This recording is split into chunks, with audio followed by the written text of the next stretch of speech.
Hablar del servicio no es fácil, todo un tema. Y la verdad que pensando de dónde tomamos el tema del servicio, yo justamente he estado trabajando fuerte este tema con los jóvenes. Y tiene que ver con nuestra declaración de propósito como iglesia, ¿ya? ¿Cuál es nuestra declaración de propósito como iglesia? Existimos para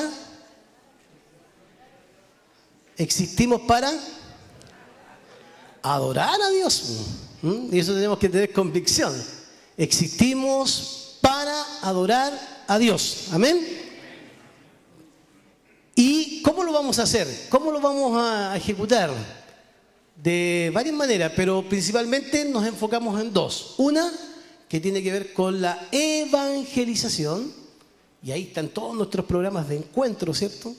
Encuentro matrimonial, encuentro de mujeres, encuentro de niños, encuentro de jóvenes, y otras tareas también de abrir obras, y el servicio a la comunidad, a nuestros hermanos y a todos aquellos que podamos servir. Bueno, hoy día yo quisiera partir de otro lado para poder llegar al servicio. Si no llego, me van a disculpar. Pero como no he predicado ya hace 2 meses aquí, trataré, después de mi accidente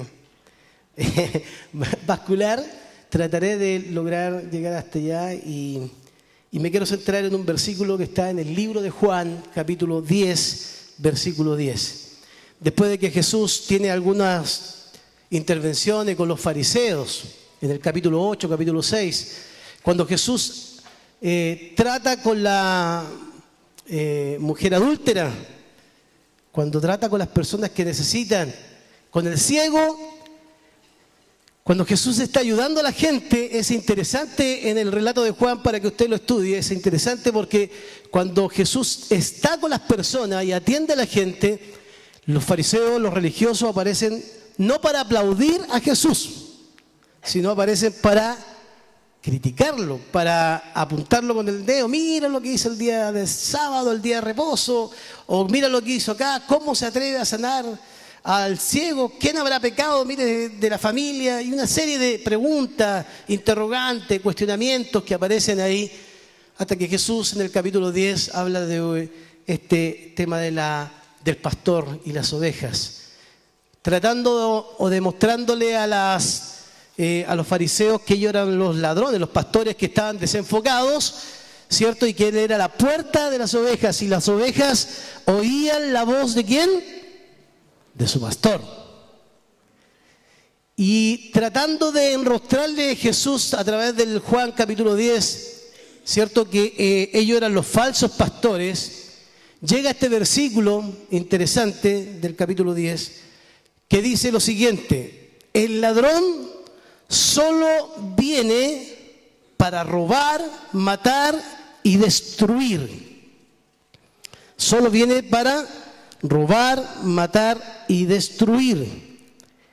Yo he venido para que tengan vida y para que la tengan en escasez, en pequeñez, para que tengan poquito, chiquitito. No, dice Jesús, yo he venido para que tengan vida en abundancia. Para que tenga vida en abundancia, no riqueza en abundancia, para que tenga vida en abundancia. Vamos a hablar un poquito de eso, ¿ya? ¿Les parece? Oremos al Señor. Señor, gracias por estar acá. Pedimos perdón por nuestros pecados, los que ofenden tu santidad. Renunciamos a ellos y rogamos que tu presencia esté con nosotros hoy. Que tu Espíritu hable a nuestras vidas, que podamos conocer mucho más de Jesús y que por sobre todo tu nombre sea glorificado, Señor. En el nombre de Jesús oramos. Amén. Fíjese que es interesante cuando uno se acerca al tema de la abundancia. ¿Qué significa abundancia? ¿Qué uno entiende por abundancia desde la perspectiva de los valores de hoy, del siglo XXI? ¿Qué entendemos por abundancia? El concepto de abundancia hoy día se asocia al materialismo, al exitismo, y ¿sabe qué? Podríamos agregar al tema de juntar cosas, riquezas, que de repente son lo que se centra la vida, ¿cierto? Trabajamos mucho o nos dedicamos mucho a tratar de tener recursos, no solo para pagar nuestras deudas, sino para poder sentirnos cómodos. ¿Por qué? Porque existe una presión social llamada posmodernidad, donde se nos incita, ¿cierto?, a que el bienestar de una persona, la tranquilidad de una persona está centrada en el tema económico. ¿Está de acuerdo usted conmigo? Todo gira en torno al concepto económico. Cuando se pide igualdad para que todos tengan un bienestar económico, ¿sí? ¿Sí? Una tranquilidad económica. Usted se ha dado cuenta que hoy día, tanto las personas con mucha necesidad tienen acceso a todo lo que es comercial, ¿cierto? Cable, internet. Hoy día es fácil conseguir muchas de esas cosas. Pero existe una presión desde el punto de vista de la cultura, ¿cierto? Porque se nos llama a buscar justamente todo lo que tiene que ver con el bienestar acá en la tierra. Compre esto porque si usted compra esto bajará 30 kilos. Eso yo no lo he experimentado, pastor. Y va a bajar 30 kilos porque usted solo va a apretar un botoncito, el resto lo hace la máquina.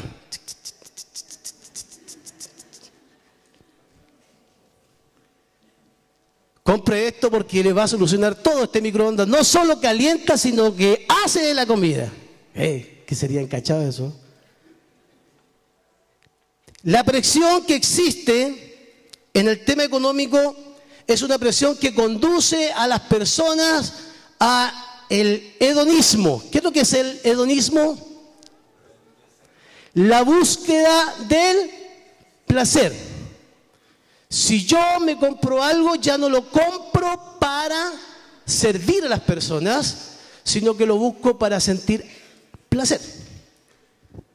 Yo con mis jóvenes no tengo mi chanterri, lo ando mi chanterri, aquí está. Ya no quiero un celular llamado chanterri, le puse yo a este, ¿ya?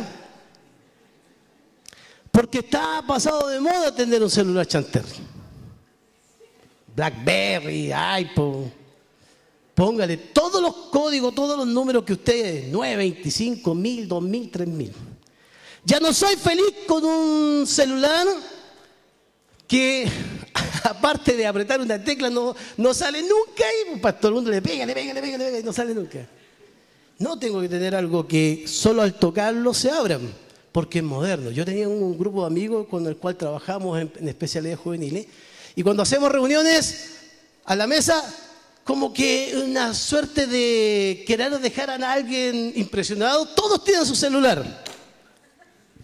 BlackBerry, hay pues los mejores, grandes, y apretan botones y están conectados, están en la reunión y conectados para todos lados. Nunca hablan con uno, pero hablan con todo el mundo. Y yo la pienso 3 veces en sacar mi chanterri. ¿Lo saco o no lo saco? No saco. Ayúdame, Señor, para sacar mi chanterri.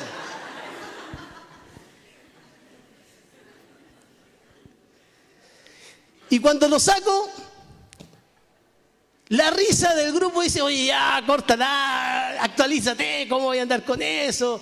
Y todos me presionan, es más, me prometieron regalarme uno. Dice, no, te vamos a regalar uno, nunca ha llegado. Eso ya es, ahí es el chileno, ¿cierto? El chileno dice, no, yo te llamo y nunca llama. ¿Ah? Te vamos a regalar uno. El tema es, ¿cómo me siento con mi chanterri? Yo soy feliz con mi chanterri. Tengo mucha oportunidad de cambiarlo. Hoy día es tan fácil cambiar un celular. El tema es cómo nos sentimos con nuestras cosas. ¿Y para qué lo necesitamos? Este trabaja solo, entre paréntesis. ¿Eh? Este trabaja, o habla.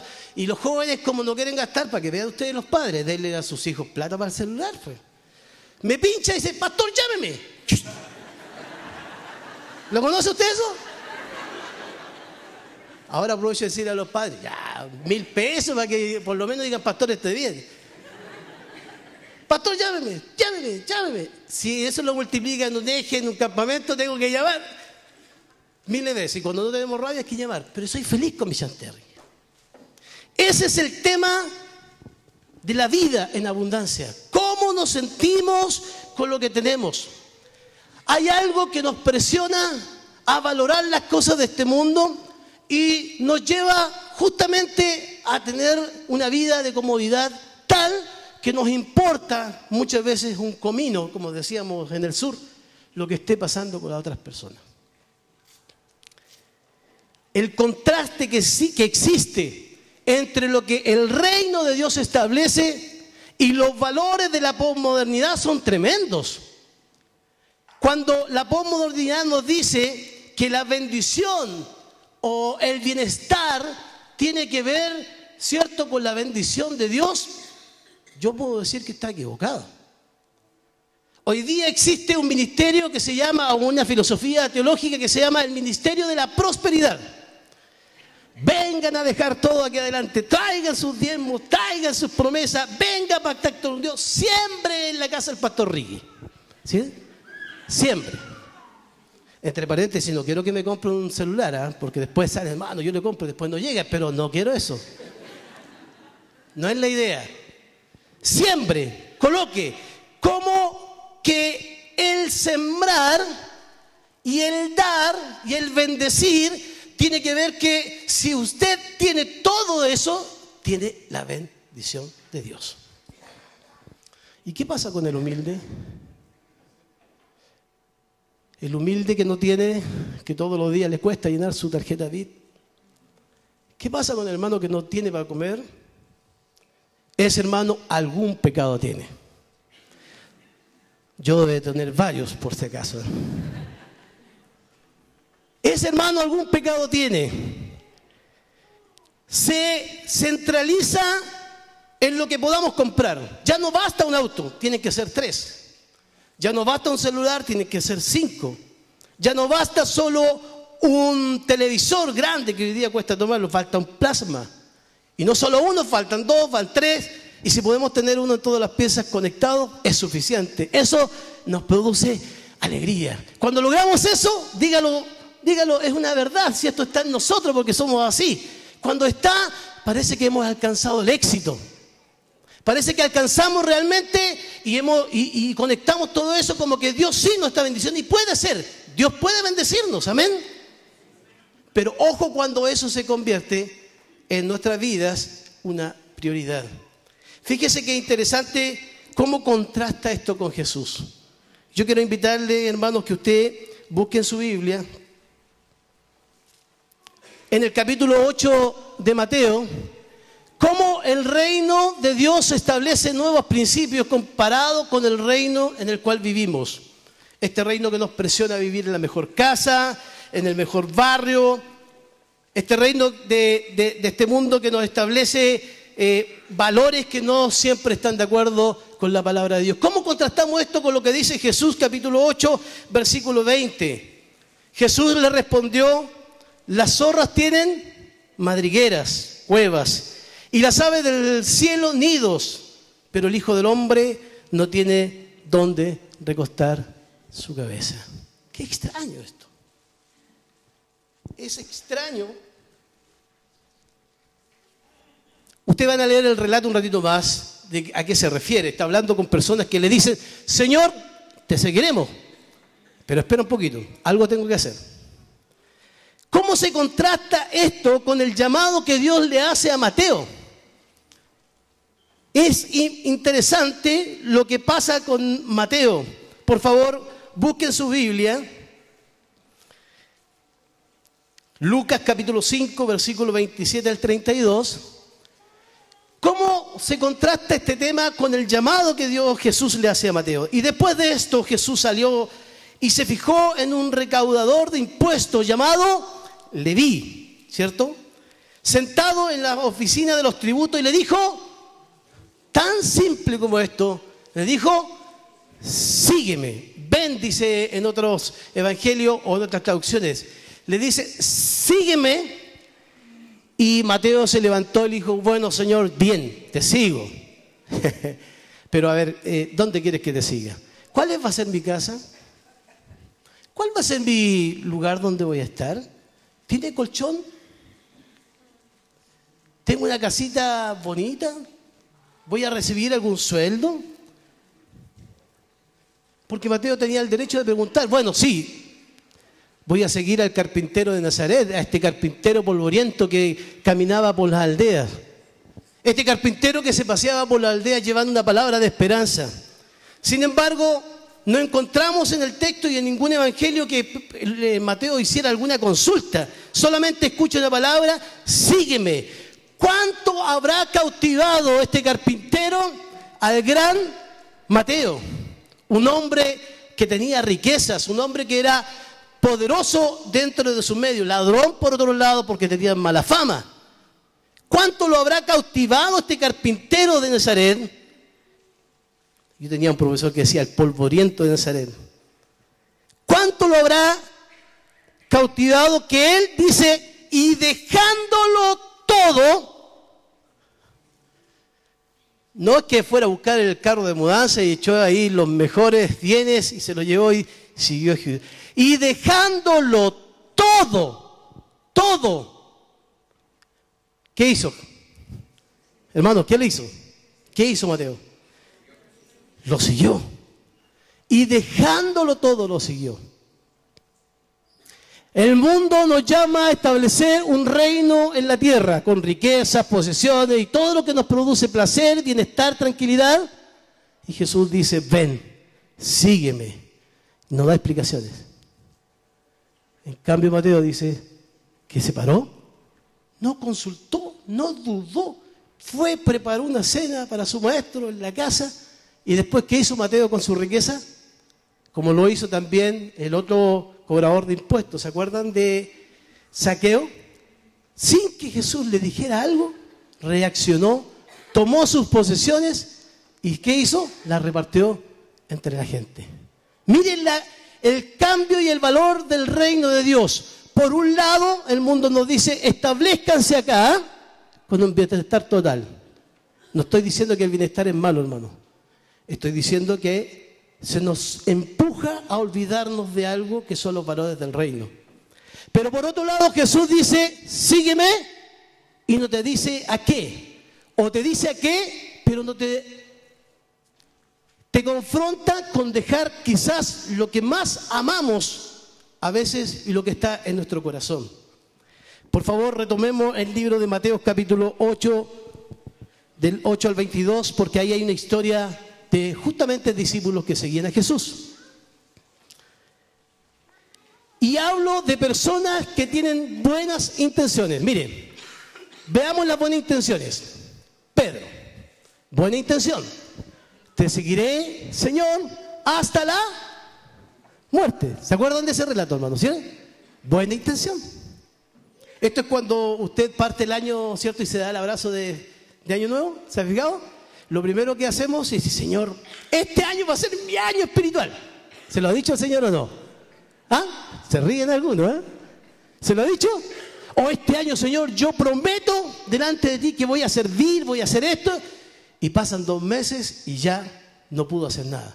Se lo comió el tiempo, no alcanzó, le faltó recursos, se encalilló, hizo 1000 cosas más. Porque no, este mundo los atrapó.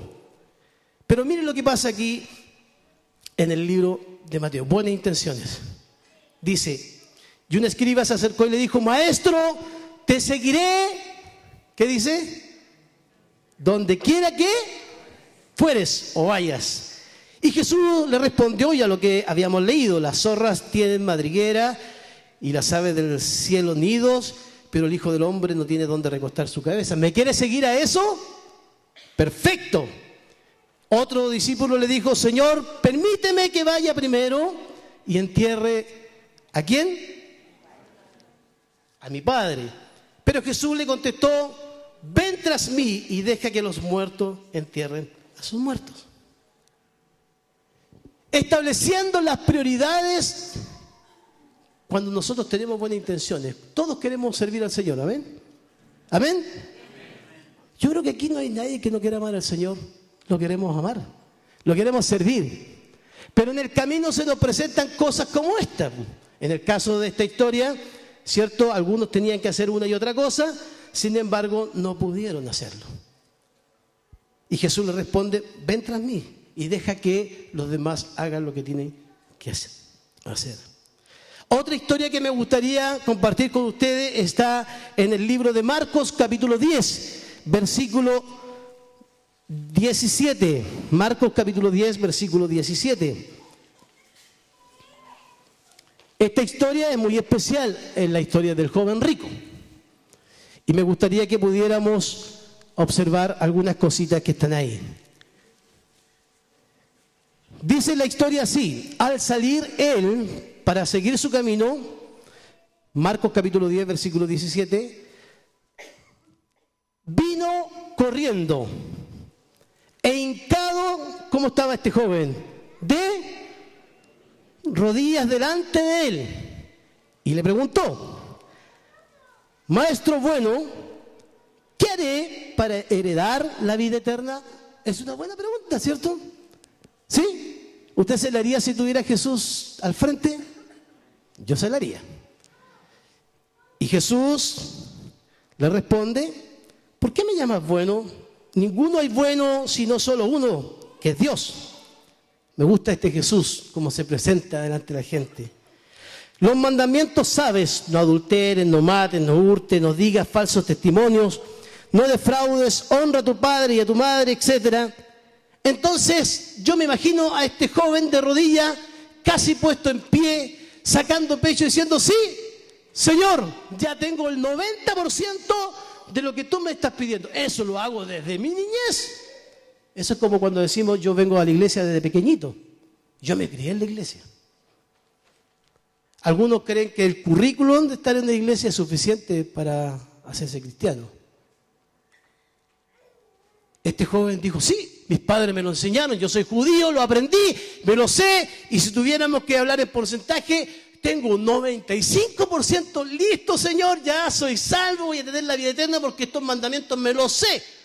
Y de memoria, y te los podría repetir una y otra vez, ¿cierto? Y el joven rico: sí, yo lo sé, lo he estudiado, lo he mirado. Desde mi juventud lo he visto. Versículo 21. Acción de Jesús.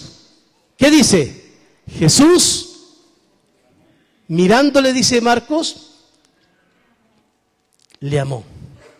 Otra versión dice: Jesús con profundo amor lo miró. ¿Por qué Jesús lo amó? ¿Por qué creen ustedes? Yo le hice esta pregunta a los jóvenes: ¿por qué Jesús amó a este joven? Porque a veces nosotros tenemos buena intención y dice el Señor: sí, yo creo en Ricardito y me ama por eso.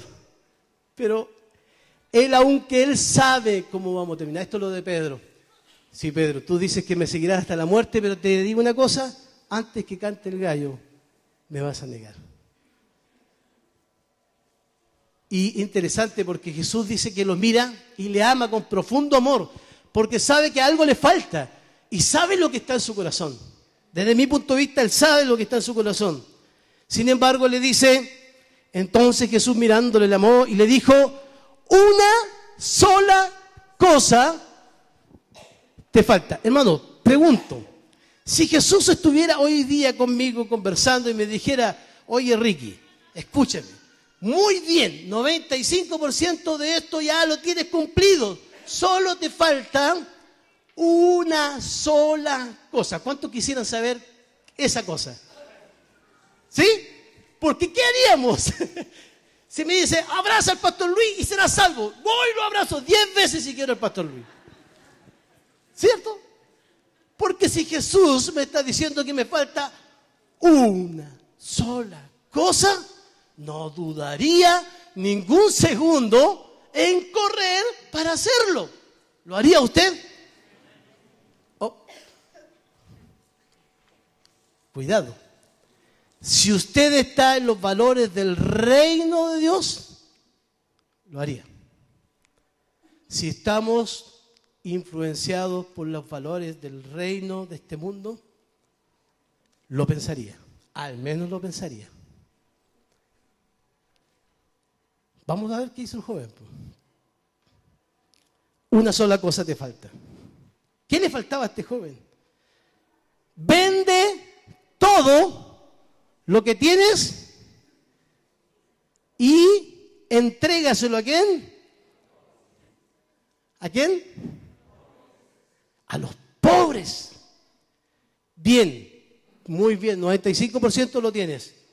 Una sola cosa te falta. ¿Qué le faltaba a este joven? Aparte de lo teórico, lo teológico y todo lo que tenía en su mente y su corazón. La praxis, en teología se llama praxis. Lo que colocamos en acción es el paso de decisión entre la espiritualidad y la teología que nos lleva a hacer lo que Cristo hizo.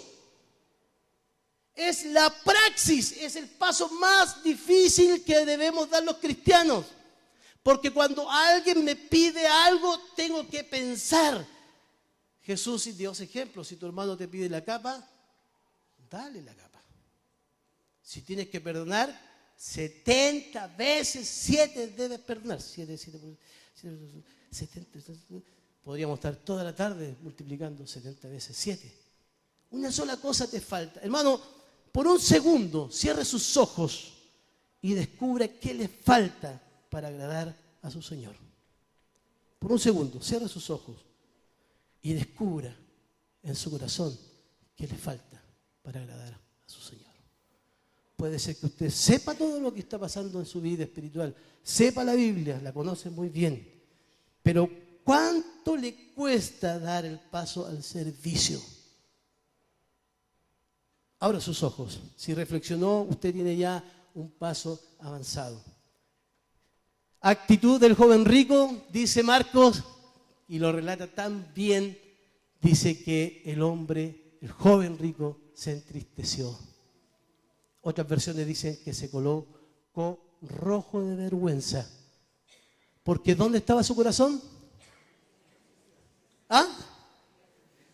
En las... Y hoy día escuchamos, mire cómo el Señor nos habla, cómo conecta a los jóvenes preadolescentes diciendo que engañoso es el corazón más que todas las... ¿Quién lo conocerá? ¿Ustedes escucharon la historia de Pablo Olivares de Poema de Salvación? ¿Se acuerdan de Poema de Salvación? ¿Cierto? Este cantante rockero que era cristiano, después se convirtió en un satánico. Fue tomado de rehén en México, pistola en su cabeza y le preguntaron si creía en Dios. Ay, ay, ay. ¿Cómo enfrentaríamos una situación así? ¿Cómo reaccionaríamos? Los valores del reino de Dios son otros, hermanos queridos. Dios nos establece valores para servir distinto a los valores que nos establece el mundo. Permítame terminar, aunque tengo mucho que decir, pero permítame terminar con una enseñanza que recibí de mi amado y amigo Patito Gómez. No lo voy a hacer igual que Patito Gómez porque somos distintos, no podemos ser, pero le pedí autorización para usar este cuadro. Porque en el reino, en el Imperio Romano, había una forma de establecerse, ¿cierto?, jerárquico.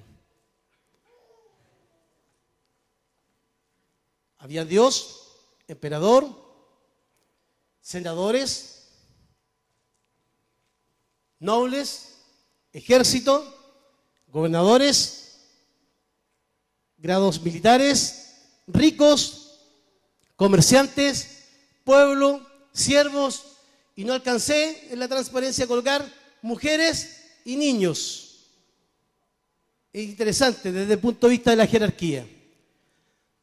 Los emperadores, su aspiración era llegar a ser, por eso algunos pidieron adoración, ¿cierto? Por eso mataron también a muchos cristianos. Los senadores eran corruptos y querían poder, y muchos de ellos también aspiraban a ser emperadores. ¿Ah? Mataron también. Sin embargo, los siervos y el pueblo no tenían ninguna esperanza de llegar a ser noble ni rico. Lo mismo con los grados militares. O sea, no podían escalar hacia un estatus. El esclavo, ahí me faltó esclavo también en ese cuadrito. No, pásamela tú, porque se me fue la pila del esclavos, gracias.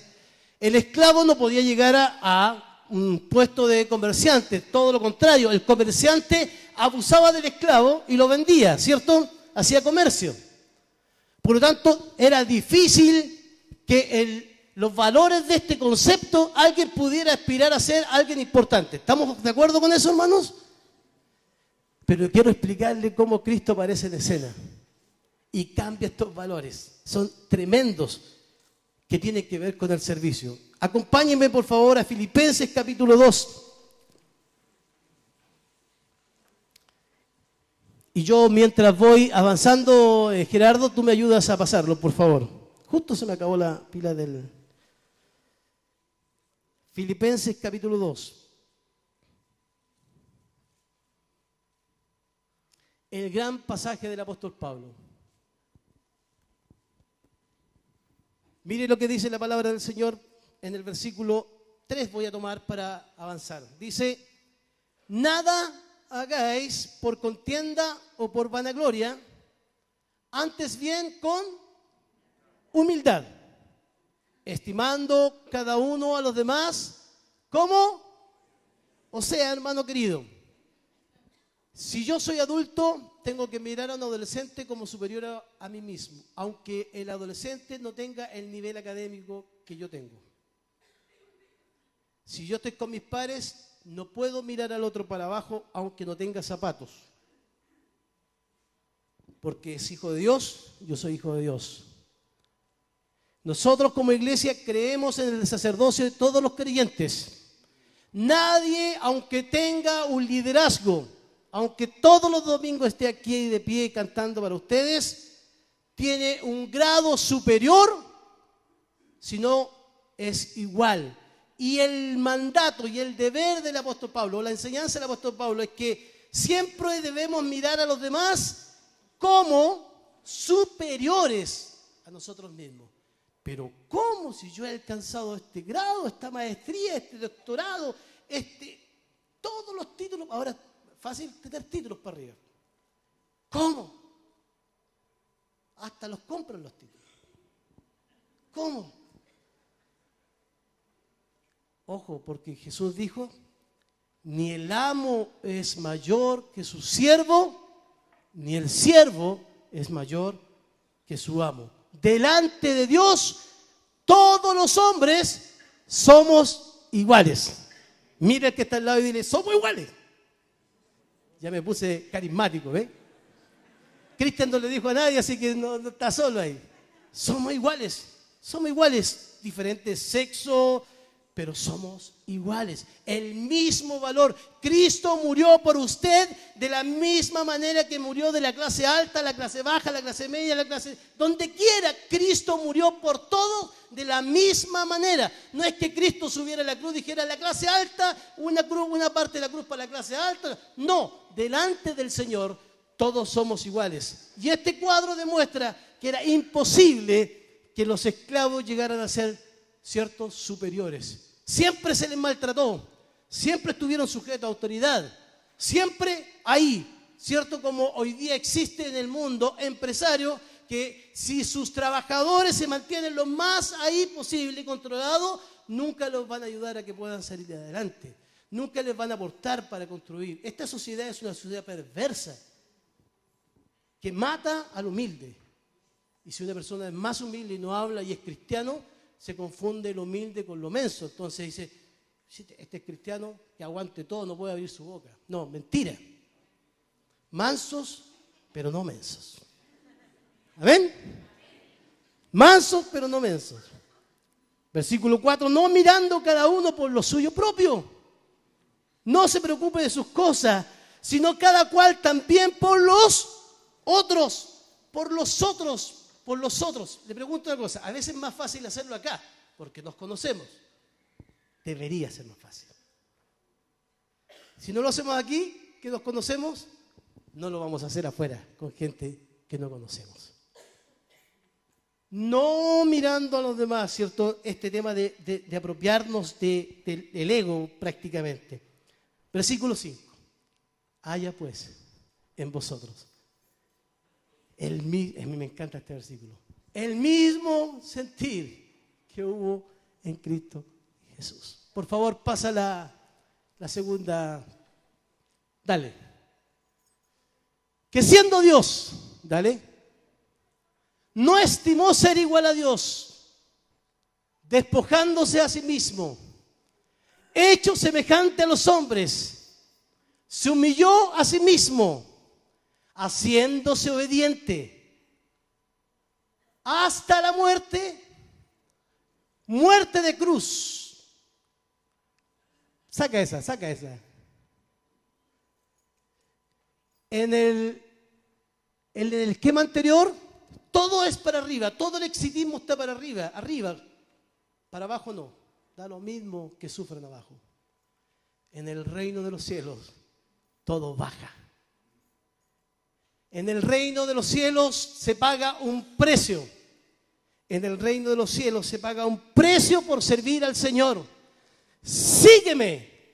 No me interesa si tú llevas tus posesiones, sígueme. Yo no tengo dónde recostar mi cabeza. ¿Me quieres seguir? No tengo nada que ofrecerte, pero sígueme. Servicio. Una sola cosa te falta. Piensa en otros. Pero, ¿qué pasa con aquellos que se humillan de la manera que el reino de Dios establece que lo hagamos? Por favor, coloca las dos últimas partes. Versículos finales de ese capítulo 2, que dice: por lo cual Dios, ¿qué hizo? Le exaltó. Y no solo le exaltó, sino que le dio un nombre que está por sobre todo nombre. Por más que saquemos pecho, hay un nombre que es por sobre todo nombre. Autoridad, toda potestad me dada en el cielo y en la tierra. Todo control, todo dominio, todo está bajo los pies de Jesucristo. Para que en el nombre de Jesús, por favor, pasa la última. Para que en el nombre de Jesús toda persona le adore. Y toda lengua confiese que Jesucristo es el Señor. En la jerarquía anterior, solo el privilegio de algunos. Acá la palabra que se usa es esclavo cuando habla de la humillación de Cristo. Se hizo esclavo. El tema es que no queremos pagar el precio para servir. Y no estoy hablando del precio desde la prosperidad, porque cuando habla la prosperidad del precio está hablando de plata. Venga a dejar pague el precio, que no sea menos de 100, pero páguelo. Estoy hablando desde el punto de vista de pagar el precio. José, para llegar a ser faraón, de la noche a la mañana no fue faraón. Tuvo que pagar un precio para salvar a su pueblo después. Y para eso tuvo que vivir primero en un pozo abandonado. Segundo, tuvo que vivir la experiencia de esclavo, ser vendido. Tercero, llegar a una cárcel para ser maltratado.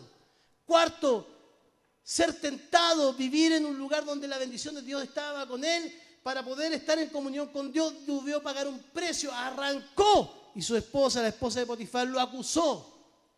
Él podría haberse salvado. Decir, no, haberse quedado con la mujer, haber estado tranquilo. Y quizá hubiese pasado el bienestar físico, económico.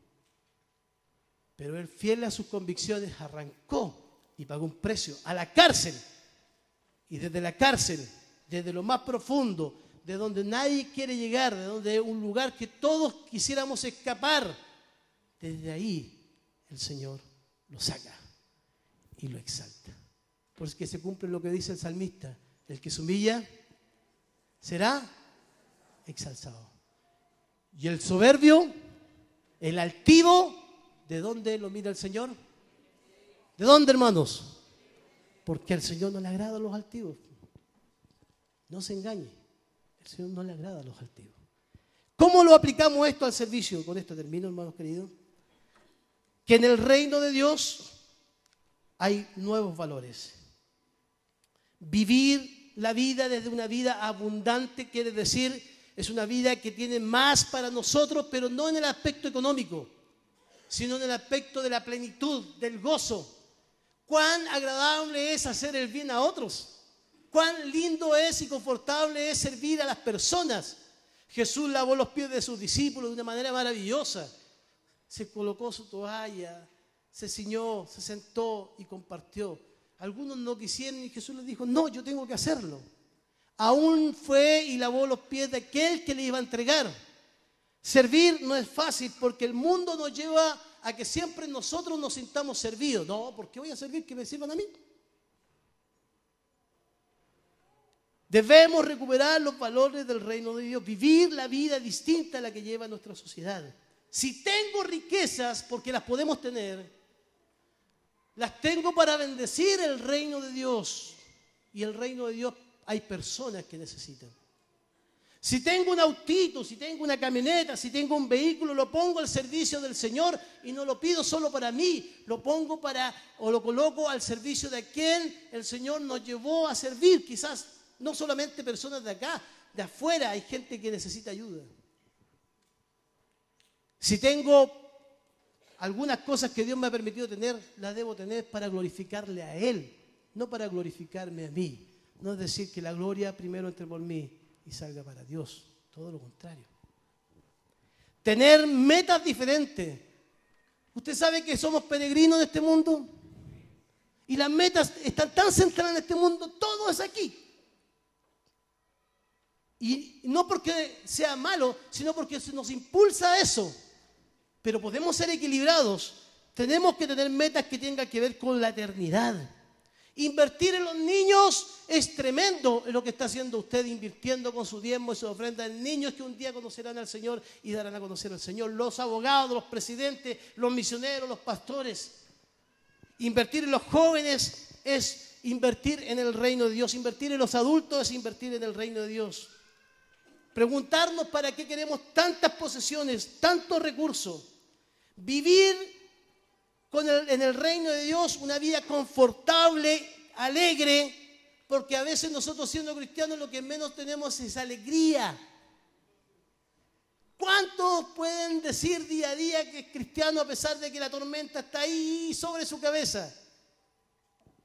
Y a veces como estamos tan centrados en nosotros nos cuesta servir a otros. Recuperemos de alguna manera estos cambios radicales porque Cristo nos llama sin explicarnos mucho, que a veces nos llama a pagar un precio. Quien sirve debe pagar un precio y ese precio tiene que ver con dejar el orgullo, la vanidad, el rencor. Yo quisiera invitarle, hermanos, a tener un momento de oración. Cristo nos llama a servir. El diablo nos llama o viene a robar. Mire qué interesante lo que dice este pasaje. Por eso yo tomé desde Juan capítulo 10, porque Jesús es confrontado en su servicio. ¿Cómo puedes sanar en día de reposo? ¿Cómo puedes hacer esto en este día? ¿Por qué sanas a los ciegos? ¿Por qué haces esto? Y el ladrón, el diablo, el enemigo solo viene a robar. Y a veces mete sus manos en nosotros para robarnos la paz, la tranquilidad. Quiere destruir nuestras vidas. ¿Cómo nos puede destruir? Sacándonos de la mentalidad del reino de Dios para sumergirnos en la mentalidad de la posmodernidad. Por eso Jesús dijo, buscar el reino de Dios y su justicia. Hermanos, y todo lo demás vendrá por añadidura. A veces preferimos muchas veces dejar de venir a la iglesia. O solo venimos un domingo.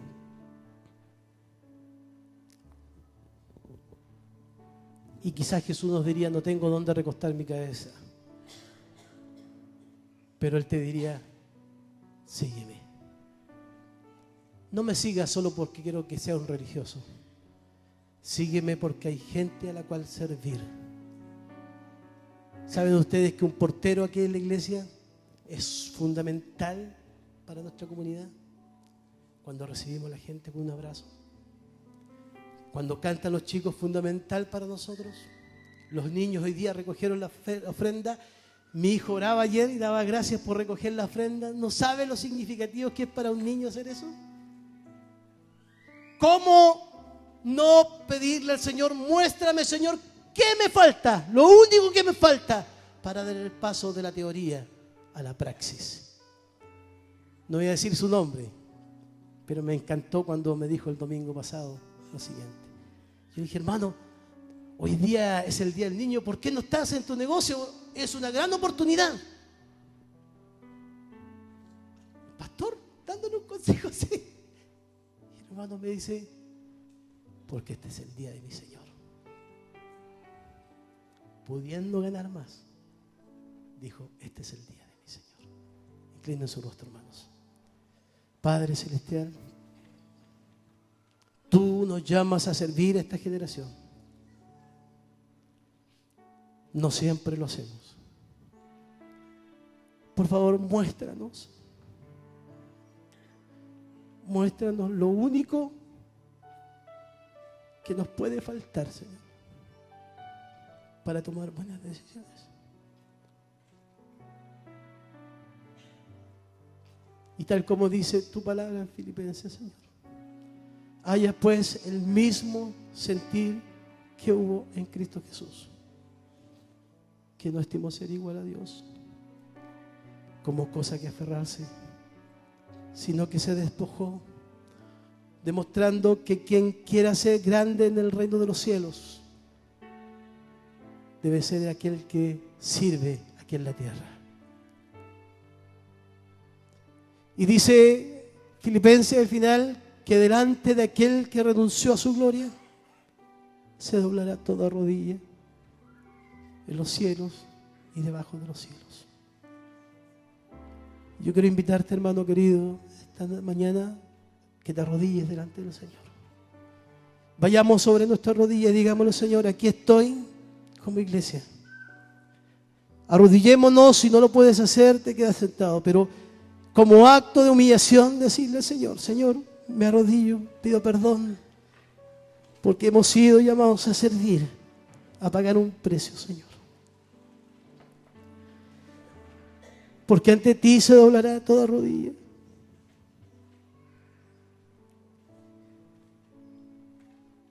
Si tenemos riqueza o no tenemos riqueza, no es lo más importante, Señor, sino cómo ocupamos lo que tenemos para servirte a ti.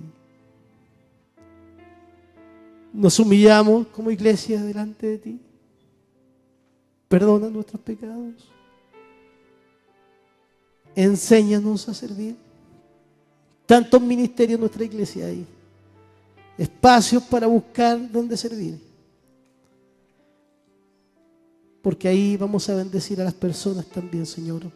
Y fuera de nuestra iglesia, en el trabajo, en la sociedad, buscar cómo servir al necesitado, al angustiado, a los pobres, a los humildes, a los ricos.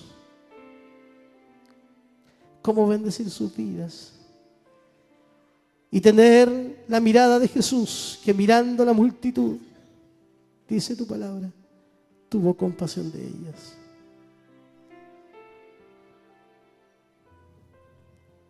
Gloria a Dios. Nos humillamos, Señor. Si hay algo que nos falta como el joven rico, muéstralo, Señor, para servir con amor. Aunque tengamos que pagar un precio, Señor, servir con amor. Gracias, Señor. Gloria a tu nombre. Gloria a tu nombre, Señor.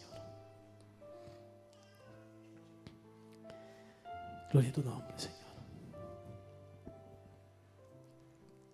No me acuerdo la letra de ese himno. Todo rindo a ti. A ver, Calito, ¿lo podemos cantar?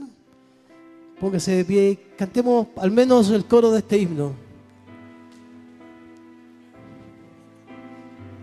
Cristian, ¿cantamos y terminamos? ¿Sí?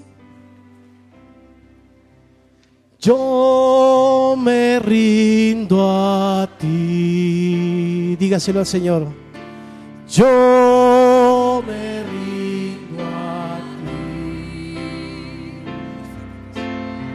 Mis flaquezas y pecados todo traigo a ti. Nuevamente el coro.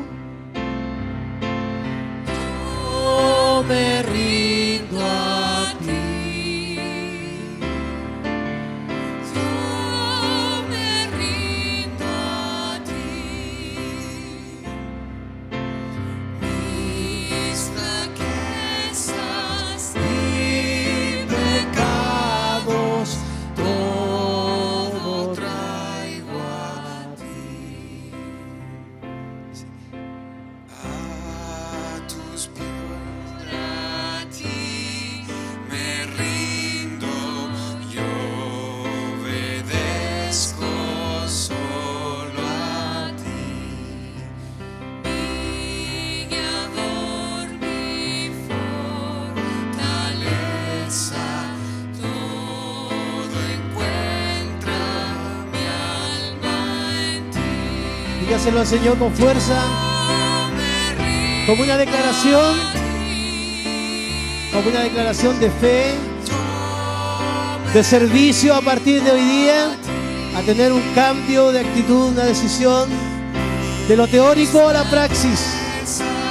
Y pecados todo traigo a ti.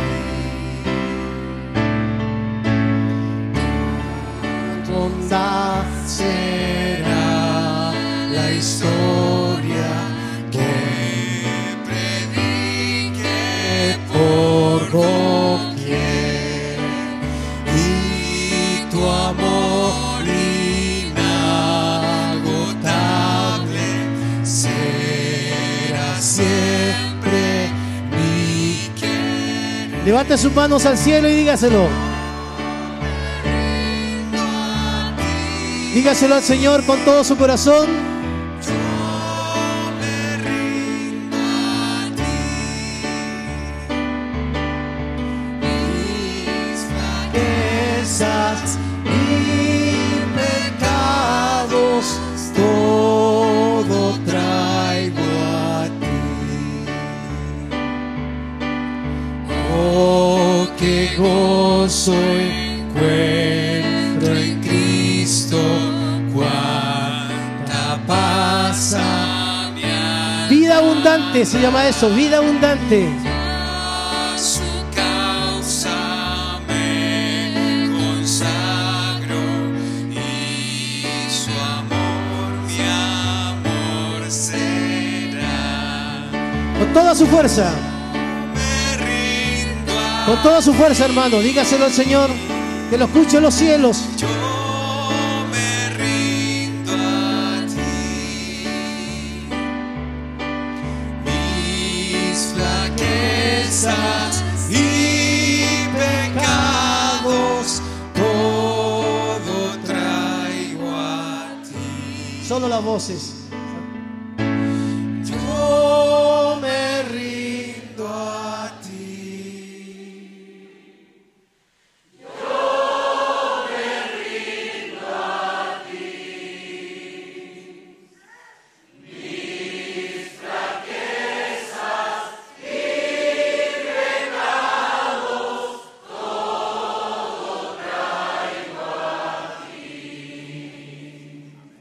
Tómenle la mano al que está al lado. Vamos a orar para terminar. Mi Padre, mi Dios, Señor, gracias porque hemos sentido tu mano sobre nuestra cabeza. Gracias, Dios mío, por Ricardo, Señor. Por palabra fresca, Padre Celestial. Por unción sobre tus hijos, Señor. Ahora que estamos despidiendo este culto, Señor, que tu paz y tu bendición sean con nosotros. Tu Espíritu Santo cuidando nuestro corazón y tu Santo Ángel, Padre amado, cuidando nuestros pasos. En el nombre de Cristo Jesús, amén.